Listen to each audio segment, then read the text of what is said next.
the Kusasis and the Mampusis in the Bawku traditional area, which dates back to 1930, with the Kusasis claiming title over the Bawku chieftaincy skin. Studies conducted by scholars argue that the ethnic conflict is a deep-seated and long-standing identity-based conflict, which revolves around the test for traditional political power between the Kusasis and Mampusis. Well, the entrenched positions by the parties involved are making the conflict protracted in the Bawku traditional area. But there's a latest twist just this week. One side is accusing the military, which is supposed to be the most trusted apparatus to deal with the conflict, of killing 10 of their kinsmen. Well, the MP for the area has since petitioned Shraj over the human rights abuses, plus asking for swift investigations into the issue. The military has responded by saying that 6 persons were neutralized during armed attacks, and also refuting allegations of any wrong notions that a particular group is being targeted by troops in Bawku. We're live on the Joy News channel, Joy 99.7 FM. We're on myjoyonline.com and all our social media platforms. This is The Probe, and Bawku is in focus tonight. My guest joining me via Zoom is Kofi Amankwa-Manu, who is a Deputy Defense Minister and MP for Atwima Nkwauma. We also have Professor Vladimir Inchidanso, is the Dean, Ghana Armed Forces Command and Staff College, my guest in studio, and Dr. Victor Doke is a lecturer, Kofi Annan International Peacekeeping Training Center, also joining us via Zoom. Please be my guest tonight. We'll be right back after the break. I am Emefa Apau. Please keep your questions coming in. You can leave them on all our social media platforms and I'll pick them up. Welcome back. This is The Probe, and we're talking Bawku. This is, a conflict that has been on for a while, and many of you have been asking when it will end. Hopefully, by the end of the show, we would have some form of way forward, such that we won't be reporting once again that there are a number of deaths, or there's protracted killings, or there's more conflict in Bawku. Hopefully, this whole year, 2023, we're hoping that we won't see that. Well, my guests tonight, Kofi Amankwa-Manu, Deputy Defense Minister, MP for Atwima Nkwauma, and also Professor Vladimir Inchidanso, who is the Dean of the Ghana Armed Forces Command and Staff College, joins me in studio. We also have Dr. Victor Doke, the lecturer at the Kofi Annan International Peacekeeping Training Center. As always, this is your show. If you're watching us from Bawku, wherever you are, and you have any concerns or any questions, it's a good time to send them in on all our social media platforms. We'll take those questions. Thank you so much, gentlemen, for joining us. Maybe I'll start from the studio. Prof, it's always good to see you. Thank you so much for joining us. Thank you for having me. I hope you're doing well. Doing good. And I know that it's been a birthday in the offing, and once again, maybe from the entire team, we wish you a happy birthday. Do be later. Thank you so much. And also via Zoom, we have Dr. Victor Doke. I know we're framing properly. Thank you so much. Let me test your microphones and be sure that we are all set. Dr. Victor Doke, good evening. Good evening, MFR. Good evening to the other panelists too. Good to see you. Thank you so much for joining us. Do we have Mr. Kofi Amankwa-Manu, the Deputy Defense Minister? Okay. Yes, I'm here. Can you hear me? Yes, we can hear you loud and clear. So we are all set to go. Thank you so much for joining us, gentlemen, once again. It's only appropriate that we start with you, Mr. Kofi Amankwa-Manu, because we need updates. We've been hearing from the Ghana Armed Forces on the allegations that have been made, trying to dispel the wrong notions about targeting a particular group in Bawku. But really, give us the preliminary update in terms of what it is that you've been working on in Bawku. We've heard from the Ghana Armed Forces, we've heard from the youth also in the allegations. Well, there's also been calls for investigations. I know there's another leg where it's been reported to Shrag, amongst others. But from where you sit, what really is the situation in Bawku, you'd say? Well, first of all, I would like to say good evening to your cherished listeners, and also wish everybody a Happy New Year. I think this is the first time we are talking. And then to Prof, I want to wish him a happy birthday. Thank you so much, He knows Honorable. that he has to do the needful. Else he's going to get some trade, and he knows what I'm talking about. So, thank you very much. I think that, by and large, I will start by saying that in terms of professionalism, the Ghanaian army as we have today can be compared to any army on the globe. And so I don't think that the Ghanaian army will be selective in, going after a particular group of people. They are there to do a professional job. They are there to make sure that every Ghanaian is protected. And I think that one of the reasons why this issue of people being targeted is coming up probably maybe due to what happened recently with the 8 men who were, as it were, neutralized or killed. But I think that if you look at the incidents surrounding killing, it is pretty clear that there was something fishy going on, because if you pick intel that there are some gunshots in an area, and then a team of patrol, security men are dispatched to the area, and then on reaching the area, they see men, unknown armed men, wearing black t-shirt and all hooded. Obviously, every person, you don't need to be a security expert or a security person to really know that there is something, untoward going on. The soldiers actually engaged these men. Then they were able to neutralize 6 of these men, and this happened in the area of the Sabongiri, general area. And precisely in Ezra, there is a place called Guzasi, this is a valley side in the Sabongari area. And then these men clad in black t-shirt and hoodies, the soldiers engaged them. They were able to neutralize 6 of these men. And then the remaining managed to escape. You listen to the story carefully, and then probably we all can make some deductions out of, whatever happened. The remaining managed to escape with the rifles of those who had been neutralized, the 6 that had been neutralized. And then during the engagement, some of the unknown armed men actually took cover in a mud house within the immediate vicinity of Sabongiri. They did this to be able to engage the soldiers. And then as a result of the engagement, a Kusasi woman aged 40 years was hit by a stray bullet. And this woman sustained injury to her left hand and then was sent to the Bawku Presby Hospital. And then MFA, between the hours of 8:40 and then 900 hours, 2 additional armed men were neutralized in the same location of the Sabongiri area, and then one of these 2 men had attempted to assault a soldier with a cutlass. I mean, if really you try to assault a soldier with a cutlass, this one was actually neutralized. So then the 2 already, 6 had been neutralized already. And so we have extra 2, being neutralized, making the number 8. Okay. And then one interesting thing happened.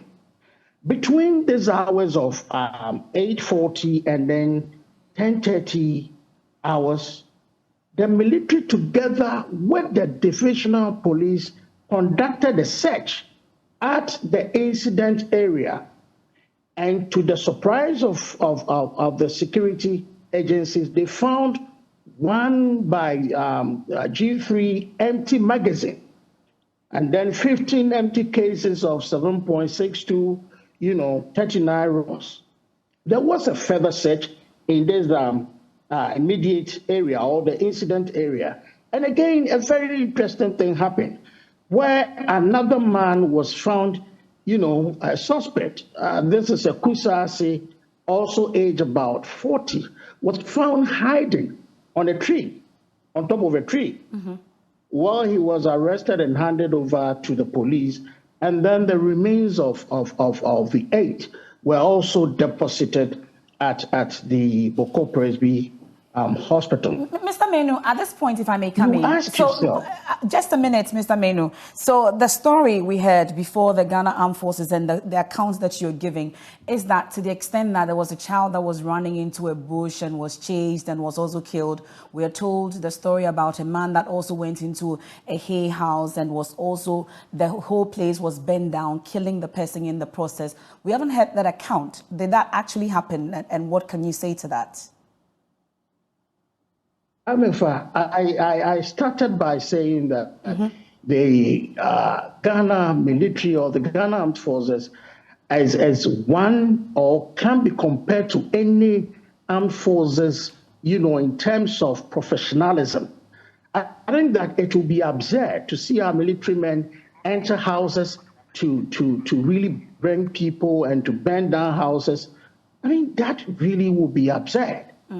These people took cover in a madhouse. What were they doing in the madhouse? Definitely in the engagement. And these men were actually engaged, and they were eventually neutralized.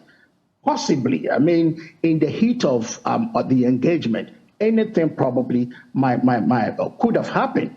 But it beats my thinking. And then it's really an absurdity for me to see the Ghana Armed Forces who are protecting citizenry to really go into people's home and pull people out and then burn their houses and all that.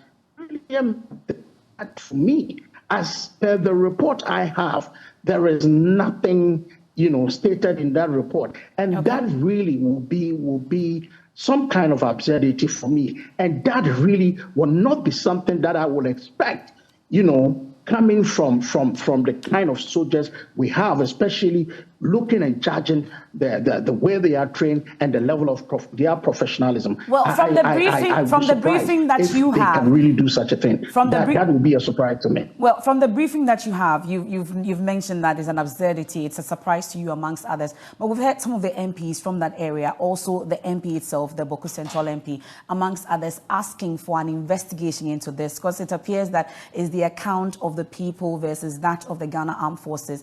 Does it not beg the question that it is important for an investigation, a thorough investigation into this particular incident, so we lay the matter to rest? You welcome that? Well, the Ghana Armed Forces, as I said, as professionals that they are, and doing the right job, will not be afraid of any investigation. And in fact, that investigation will also help the Ghana Armed Forces in their future, undertakings in the area. And so, yes, this is a human institution. Yes, they are professionals. But as I said, in the course of engagement, anything possibly could have happened. And so, yes, engagement is okay. It will help the Ghana Armed Forces to render a better services. But I really can vouch, and I believe in the professionalism of the Ghana Armed Forces. And I don't think they are in the area to really, target any particular group. That really is something that I can find difficult to really understand. But yes, investigation is okay because it will help the armed forces to also do a better job or guide them, in the execution of their mandate in the area. So yes, investigation is welcome. Okay, Prof, this is a situation that's been very slippery over the period.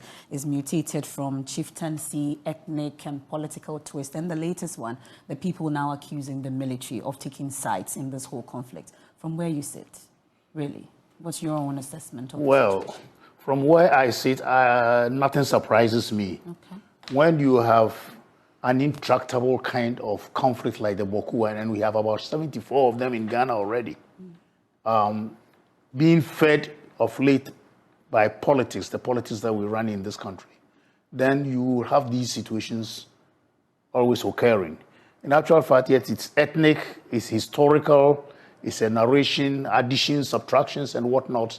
And it's like it's festering only because we haven't found an antidote to its resolution. And we are not helping matters when we begin to muddy the waters by trying to point fingers. And I think I side with Honorable. I do not think that the military would have a tactical operation targeting a certain group. And the group they engaged, there was nobody who had an insignia where it's written Kusasi or Mamprusi, I believe. Because we need to understand our institutions. The military has been set up in a certain hierarchical order and in a certain way, in such a way that nobody, even if you hate the Kusasis, even if you are a commander, you cannot command them just to target, because even locating the target is a difficulty. Okay. So from the strategic level, when the decision has been taken to invite the military, the ball game changes. Then it's a military way of doing things. At the operational level, everything is set up. At the tactical level, they are going to search and operate like a Caesars, using the Caesars to just operate tactically that way. I mean, just dissecting and knowing what the target is. Okay. They finish, they report back. So when we have the military coming in, then we know that the police have been overwhelmed. They have been invited in and they come with Caesar operations. Mm-hmm. Something is brewing over here. Go search and neutralize. And they go, they search and neutralize. That's the order.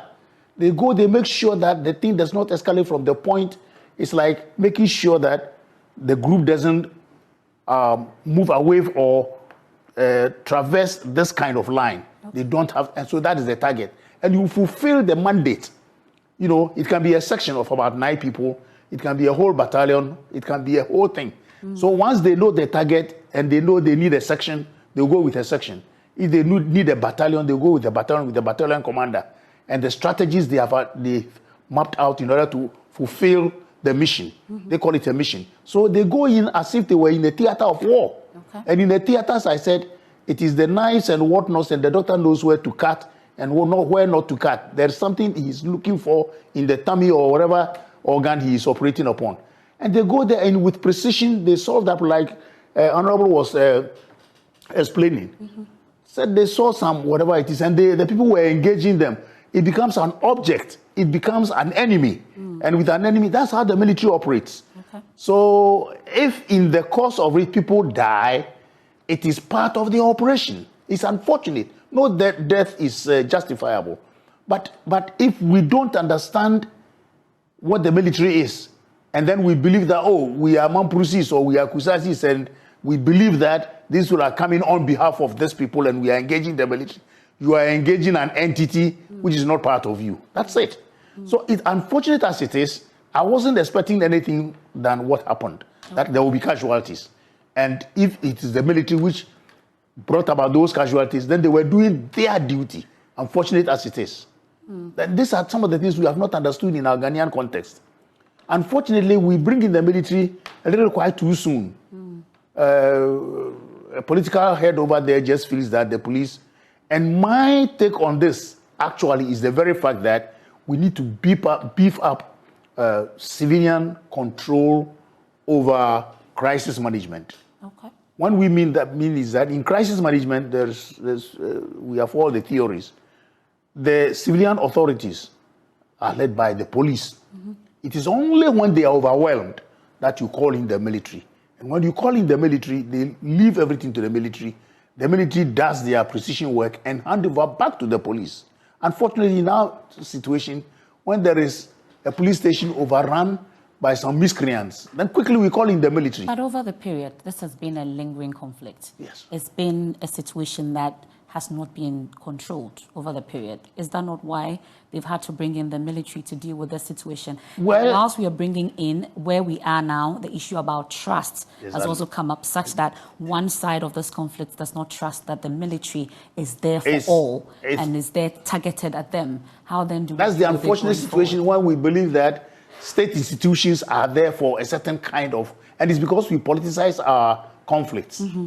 We all know that the Kusasis belong to NDC and Mamprusis NPP.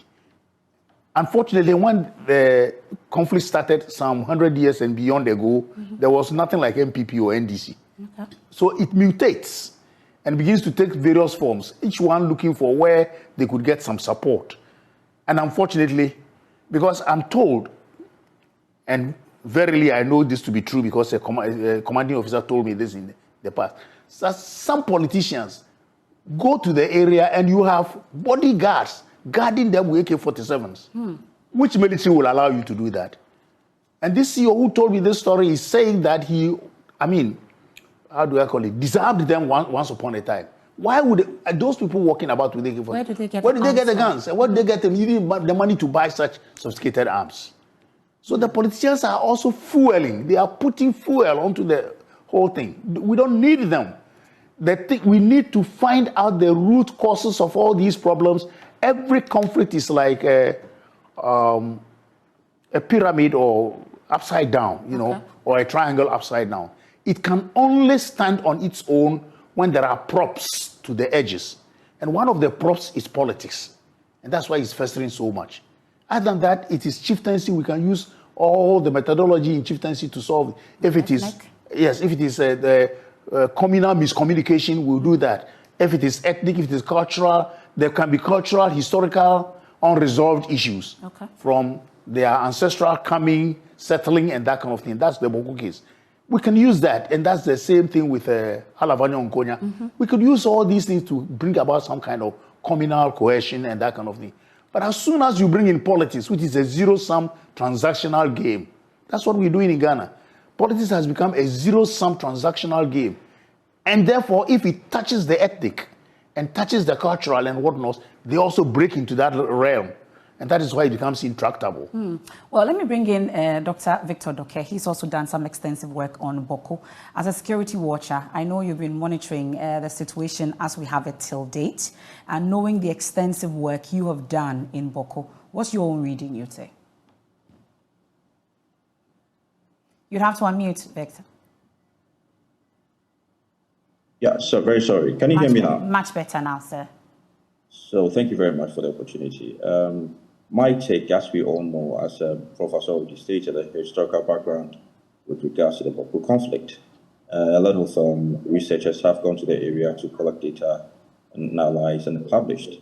Well, they've made a lot of recommendations. However, we know there are deep-seated issues, concerns raised by two parties that have still not been looked at or attended to. Now, all these issues create tensions. Why do I say so? Because you have one faction accusing the other of not permitting them to perform some rites, be it funeral or festivals or whatnot. Now, the other faction says, you have to revere me. I'm the authority here. You have to kowtow to my authority, else you will not. Now, these are concerns. People are aggrieved. Now, you have issues about killings with regards to armed clashes, the youth gaining weapons. We do not know where these weapons are coming from, but of course we know we have issues with borders, transportation systems. We don't have a scanner at the borders that scans goods coming in, and these weapons may be stashed in those goods. Now, going to the core of the issue, the aspect of the military coming in. We all know per constitution what the military is supposed to do. The big question is, what per the minister's narratives, how does these weapons, or how do these weapons get in the hands of the elite? Now, I gathered some information back 2 years ago with regards to the purchase of weapons. Now, you have young youths who work, get the funds and purchase weapons with the notion of self-defense. How can I defend my family, my property, because I don't trust the state security to do that? Now, when there are clashes, of course, I'll call on these weapons to defend myself. Now you have boundary lines where the two clash. This has been lingering on. But however, the central government came up with a system of cash for weapons. We didn't see much of it. Probably they can look into that and bring in back that system with more incentives, because you have someone buying a weapon from 6,000 to 10,000 Ghana cedis, and then you give him 500 cedis, for example, to return the weapon. I don't think it's realistic. We know that. So they could see how far more modalities to engage the youth to return these weapons. I would stop here. But knowing the work that you've done, there are those who ask whether we would think that the Bawku situation needs brute force or we should continue civil engagement.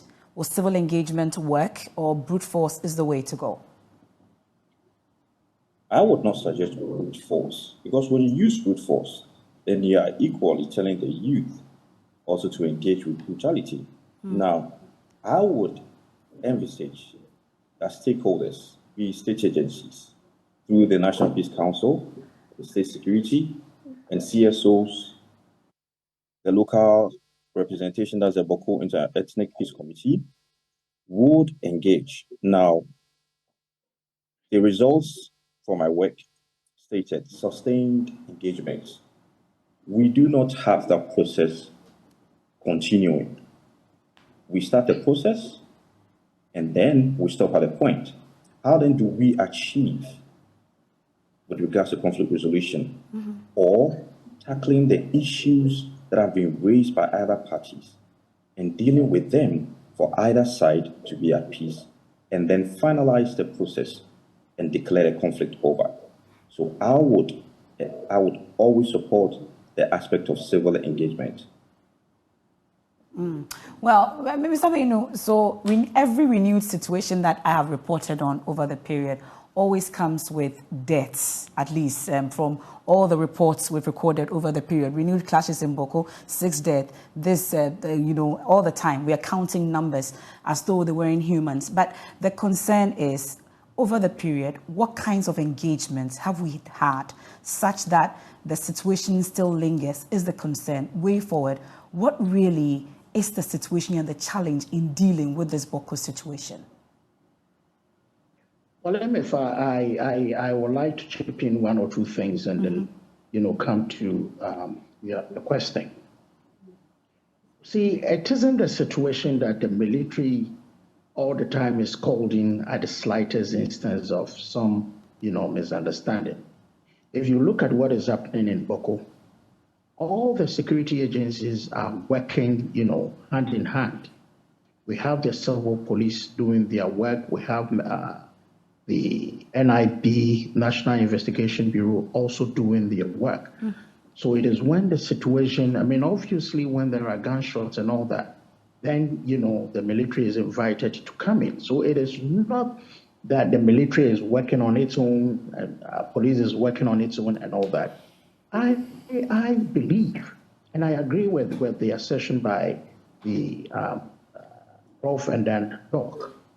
You see, we need really to talk. I remember last year, the ministers of national security, defense, and then interior, they actually went there to engage the people one-on-one, to let them understand and appreciate the fact that, just as every litigation has an end, what is going on Bawku must also have an end.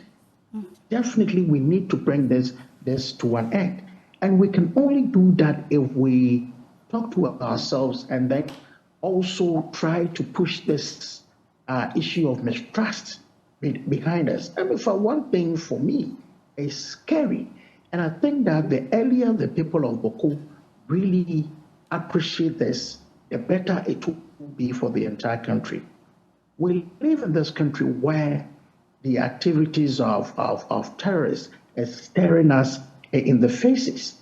And they are looking for the weakest point, along our borders to really enter. Bawku obviously is a border town. And then when we have all these disturbances going on, it becomes a fertile ground for these activities of the terrorists to really thrive. And then when it happens, trust me, the whole country will be up in flames. If for nothing at all, if for nothing at all, the people of Bawku must know that this country is dependent on them to bring this problem to some kind of finality, to at least protect the rest of this country. I believe that it is doable. It is very doable. We can talk. The security agencies are only in to help bring calm to the place, and they are not in to target anybody at all. That kind of mistrust should really be something that should not even be on the table. But as Prof said, you see, when issues of this nature will introduce politics, then we muddy the waters the more. But you are the politicians. You are the ones to blame for the situation. You are the politicians. You are the ones to blame for this situation, at least from what he's saying. Both sides. You're all there fueling it. I agree. But you see, growing up and then understanding politics, I think that we are where we are as politicians to serve the people. But if we as politicians think that the best way we can serve the people is to create mistrust so that, we can really gain, out of all the disturbances going on, then trust me, we are not doing what is supposed of us. For me, that is not politics. That really gets into a different area altogether. Because if as a politician, you are in to serve the people and you think that the best way to serve the people is to create all manner of disturbances, then for me, it's a different thing altogether. Okay. Look, with the issues of this, guns and other things. In fact, not just guns, but sophisticated guns getting into the hands of ordinary citizens. That again is risky. It is very dangerous. And the earlier as a country we look at all these things, the better it will be for us. Look, we are spending huge sums of money to calm situation in Bawku. Is that what we need? I can tell you that if we can pump in half of what we are pumping in now to bring, situation down so people can go about their normal activities. If we can pump half of that amount of money into the development of Bawku, I can bet you the Bawku will be one of the finest places in Ghana to really live. Okay. Why are we doing this to ourselves? Why are we doing this to our people? It is simply not the best. And I believe that there is nothing under the sun that, when we say to talk about, we cannot find solution. But first of all, I think that we must build a trust. It's important that we begin to trust each other and begin to trust that, look, everybody has the interest of Bawku at heart. And the parties involved must begin to see that they have a people to serve and they have a people to really, protect. And so for me, what is chieftaincy? Really, what is chieftaincy? If the ultimate of chieftaincy is not to serve the people, then I don't know really what chieftaincy really means. Okay. So well, you introduced a solution. It's doable. Well, you introduced another angle to all this where we're going to talk about, but let me bring in Prof on this one, the issue about this whole situation becoming a fertile ground for terrorists or jihadists, for that matter. We've seen an earlier statement from the Ghana Armed Forces on some men, spraying vehicles in military colors, and the notion or the thinking that there could be some men or terrorists who are in the system also wearing military uniform and they're perpetrating such acts, which is being blamed on the Ghana Armed Forces. Let's talk about the potential threat that this poses to terrorist activities. There is a serious potential threat in the sense that research has shown that of the 93 countries that were affected in 2014, the height of terrorism in the world, almost all the countries had similar situations where you have conflicts like Bawku and others. Because terrorism will not enter any place where there is stability, So these conflicts, and I've had occasion to speak on this, some media, warning advising the Ghana government to watch it out.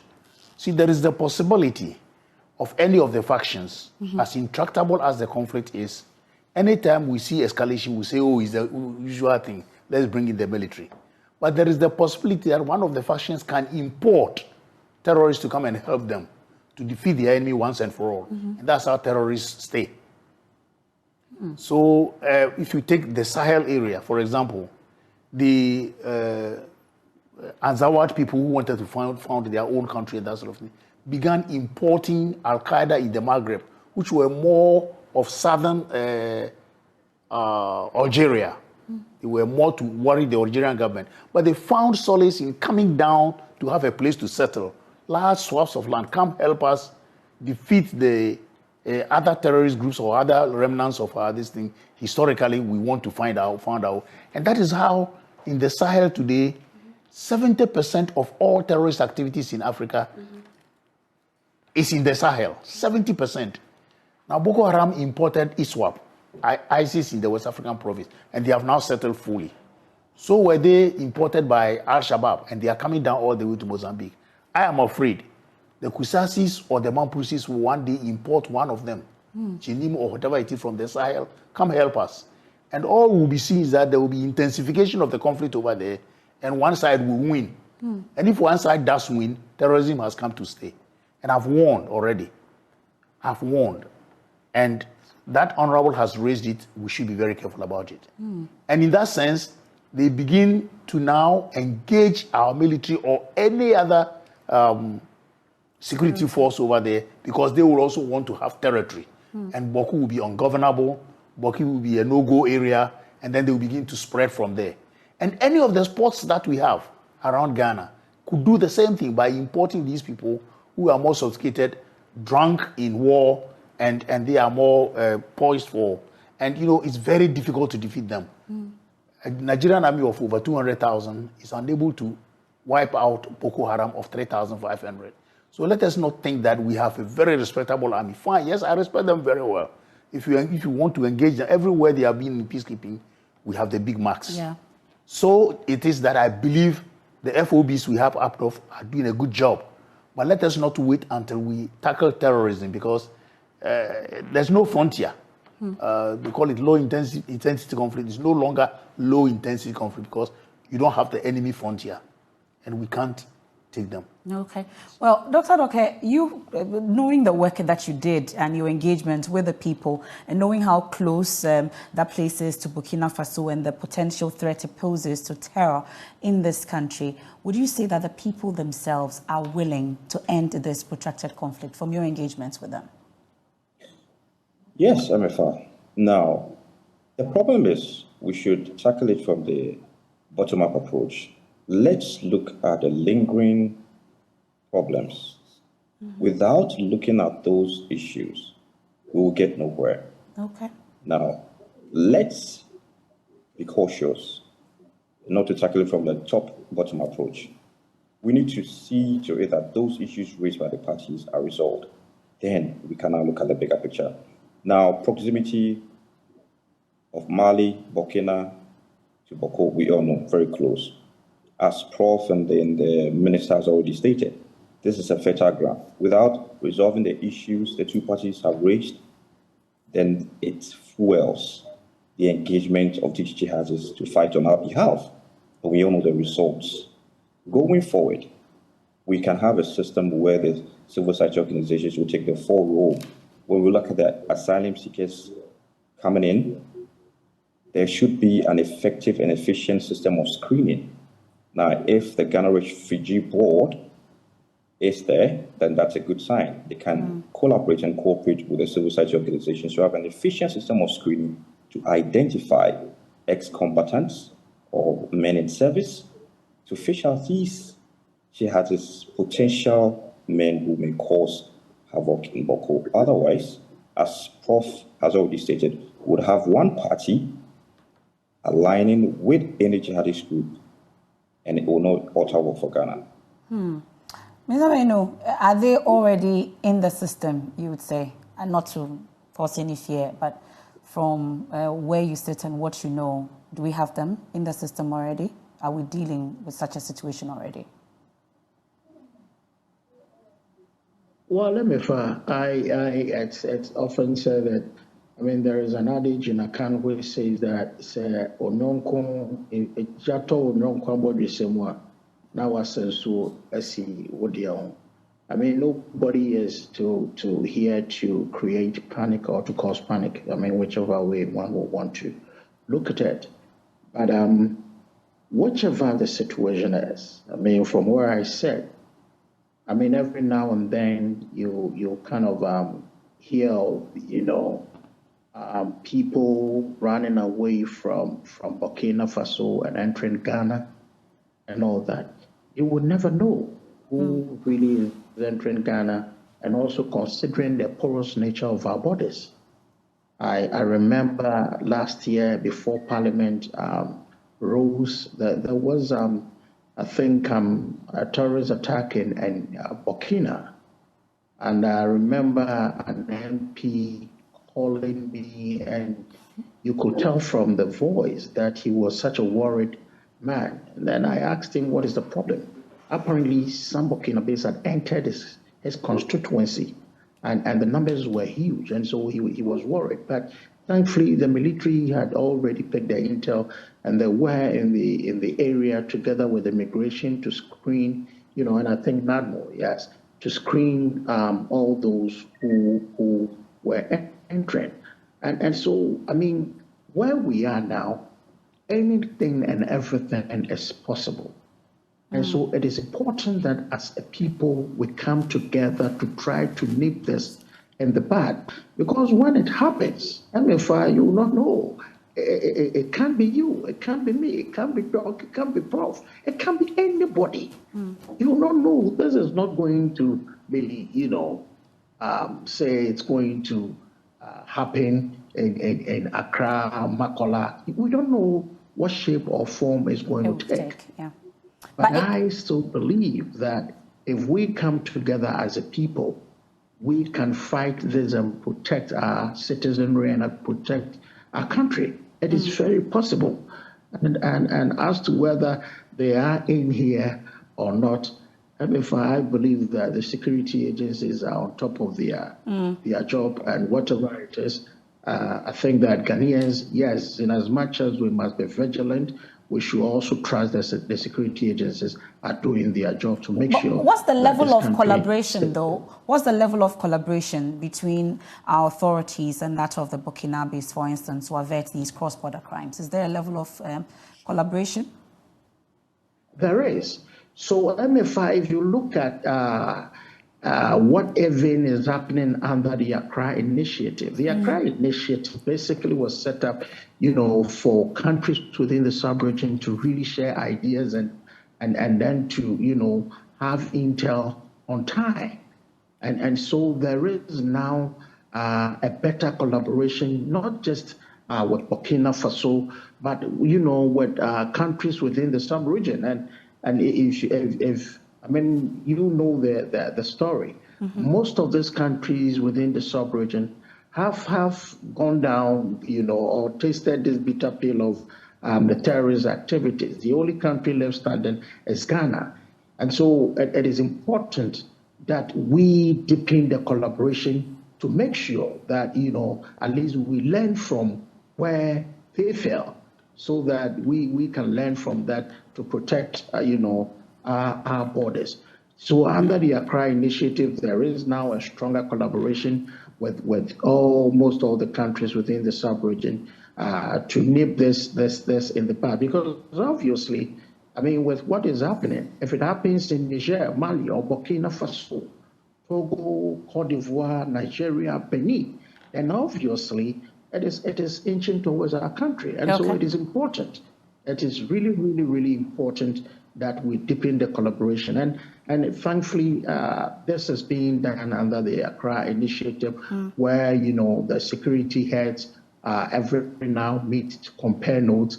Now there is that free flow of information, intelligence to deal with some of these issues. And so before even something happens in either Burkina Faso or Mali, because of this deepened collaboration, the security agencies in Ghana are informed. And so it gives them, time to also prepare to sort of try to avert any possible, well, I asked for questions. Any suspicious narrative. Okay, I asked for questions from the audience, a few of them that we can go through before we run out. So these ones are for the security experts. Says, what have you observed is the major obstacle in this case?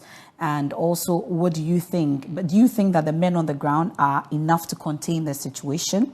And then what's your exact position on the recent killings of civilians? Would you say it was an extremely provocative one, or the action was in self-defense, and how can this be justified? I have this one also asking, The Kofi Annan lecturer mentioned cash for weapons, better known as weapon buyback, within the UN system, which hasn't yielded much result. To succeed in retrieving most weapons from the system, especially in conflict areas, the following has to be employed. The need to introduce weapons for community development, which is capital intensive.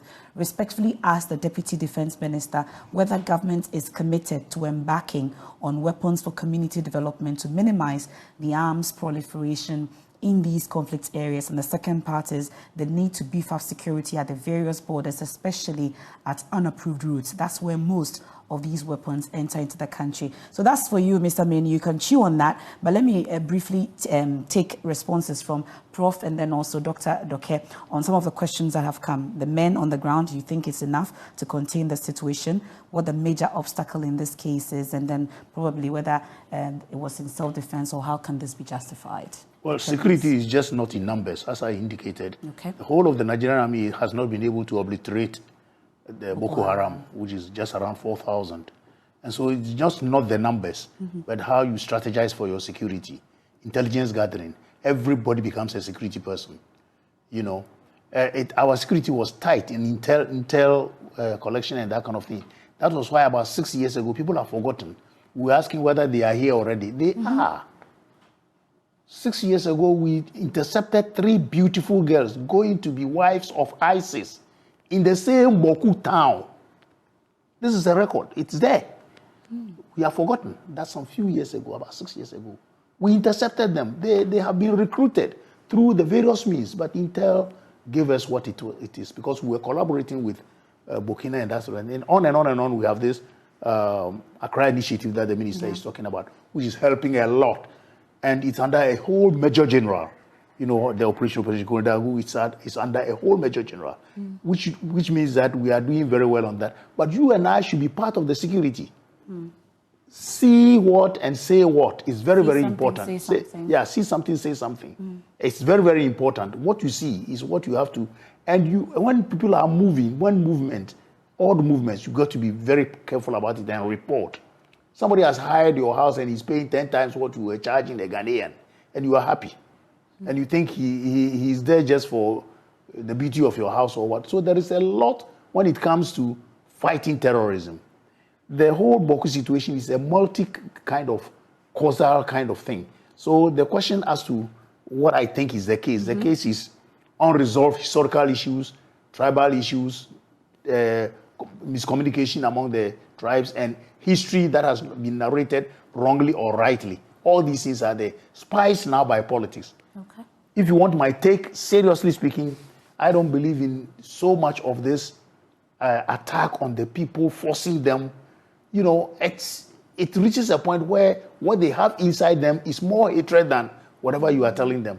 So we have what we normally use, we call conflict transformation. Government must be thinking about that. I suggested this thing when we had the Hijra crisis. You transform the place, and the next generation has forgotten about what happened. Okay. You know, supposing we have factories in Bawku, supposing we have football fields in Bawku and that kind of thing, boarding schools in Bawku. All right, the Kusasis and the Mapuris will sit in one classroom and learning the same thing. They will play the same football and belong to the same football club, and on and on and on.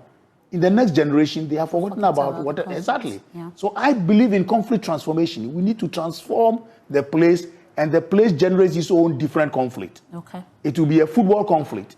It will be classroom conflict instead of ethnic conflict.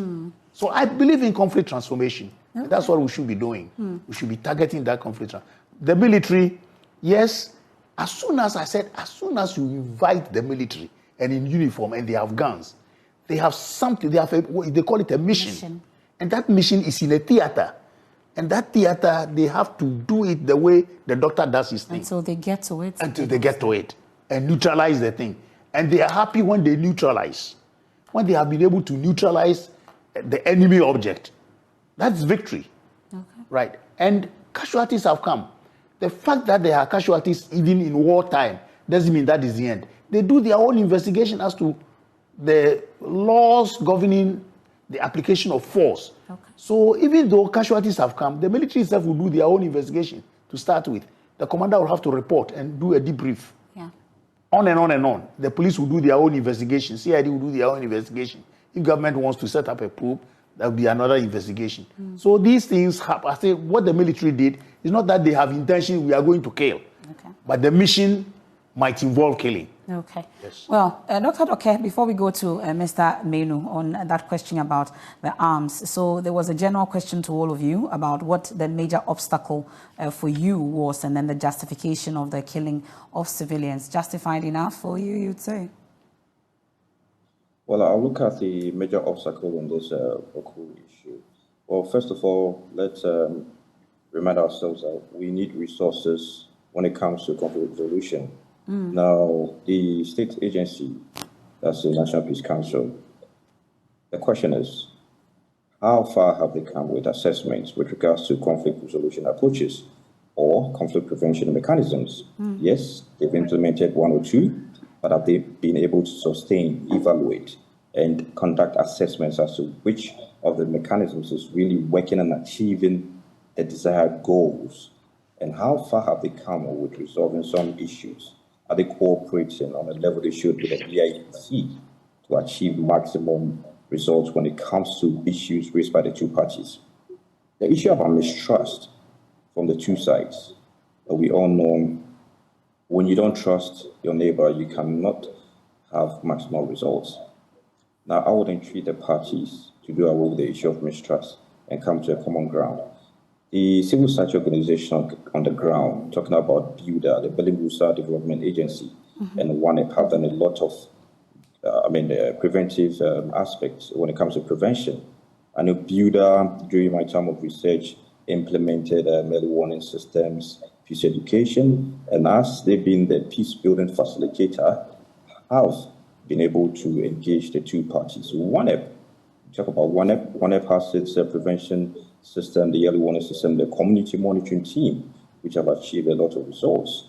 Now, through ONEP, some signs have been picked up, shared with the stakeholders for bilateral consultations, and it has resulted in tackling some issues. Now, I would entreat the two parties to do away with the issue of mistrust and come together to solve the issues.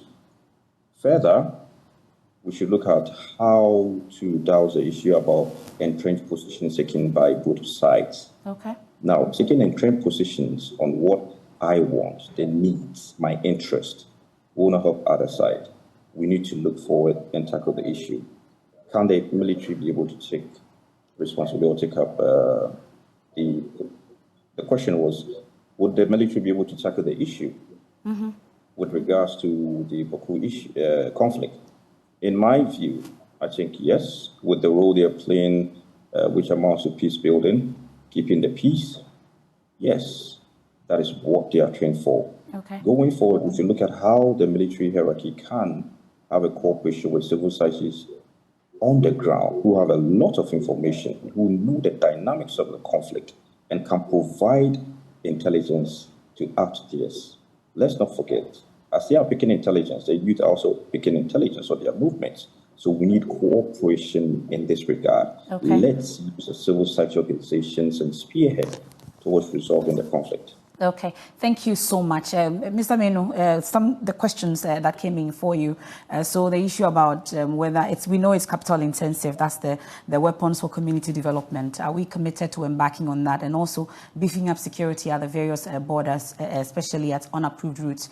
Is there something that we are working on? Are we interested in this weapons for community development? MFR, I think that it's capital intensive. These are weapons for community, and already government is undertaking a route drilling of our armed forces, and that in itself it's something really a task which is a very tall one, but government is undertaking to do that. Obviously, I mean, where we find ourselves in, we must look at all the possibilities of what is good, to achieve what that we're seeking to achieve, the ultimate, which is peace for the people of Bawku. And for me, peace can't be too expensive. And so all these things must be on the table. We have to look at all that. If it is what will let us bring us the peace, it is important we look at at that. But obviously, it's capital intensive, and we should be mindful. First of all, I mean, retooling the security agencies is what is on the table. But we should look at all, anything and everything that will bring us the peace that we need. Well, we have just a few minutes to go, Mr. Menu, just about a minute to go. So there's a question also about what we intend to do, really, the way forward, knowing the latest situation. Are we still allowing RegSec in the Upper East region continue the peace-building process, or we are taking full control of the situation going forward? It is important that we allow, the RegSec to really look at the situation. You see, Doc says something with intelligence. Trust me, all the security agencies are working together. There is that, collaboration amongst all the security agencies. So we have NIB doing their part, the police doing their part, and the military also doing their part. I believe that, yes, we must continue to deepen that, because intelligence is key in all these things. It's key. Okay. And I think that when we're able to do that, and then we're able to also deal with the issue of mistrust, and then the people are able to sit around, a round table to discuss issues. I believe that we can get somewhere with this issue. We're grateful, gentlemen. Thank you so much for joining us tonight. Well, this is an issue that we'll continue to talk about, Prof. There's really one big sport. There's so much indiscipline in this country, we must watch it out. If school pupils, JSS level, are able to do what they did at various places in the north and the Ashanti region, and people insulting the president because he didn't give them questions, we should be very careful. And this indiscipline that is holding the fort in all the trouble areas. We are grateful. That's it for tonight's edition of The Probe. Certainly, this is not the last we're hearing on this issue. We'll continue the discussion on our various shows. Thank you so much, Mr. Kofi Amankwa, Deputy Defense Minister, Professor Vladimir Nchidanso, and then also Dr. Victor Doke. We're grateful. For our TV audience, Prime Take, our guest is Joshua Clotty up next. For our radio audience, A Walk with Jesus. I am Mefapa. Thanks for your company.